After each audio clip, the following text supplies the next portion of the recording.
There was once a man named Arian who owned a beautiful clock shop in a quiet little town.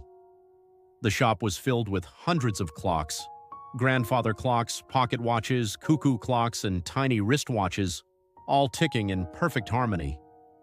But among all of them, there was one clock Arian never sold. It sat in the corner, draped in a velvet cloth. People often asked about it. He always smiled and said, "That one is not for sale."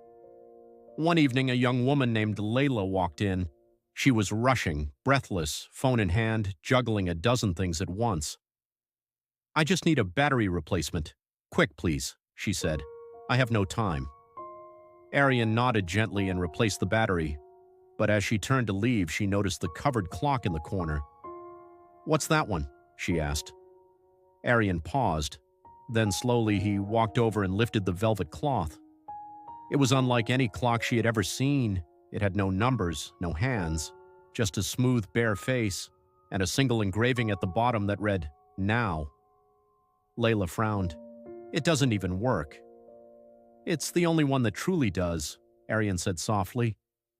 He sat down on an old wooden stool and told her a story.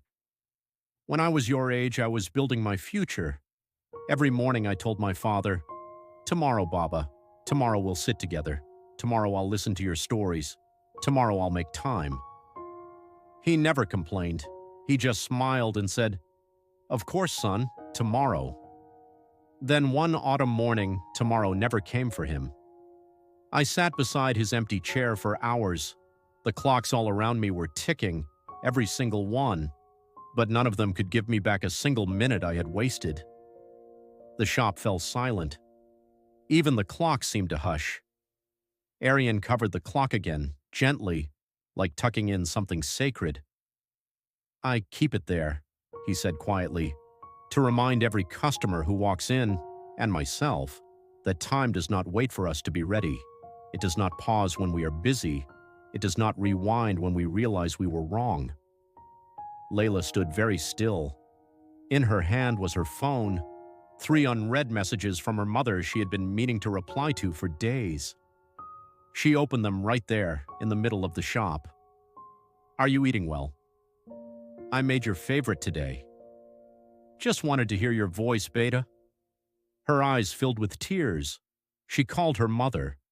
Right then, not tomorrow. As she stepped out of the shop, Arian watched her through the window, laughing and crying at the same time, her mother's voice on the other end. He looked back at the velvet-covered clock and whispered, "Not all lessons need words. Sometimes people just need to stop long enough to feel what they've been losing." Outside, the sun was setting, painting the sky in shades of gold and amber as if time itself was reminding the world. Every moment is a gift. The only question is, are you present enough to unwrap it?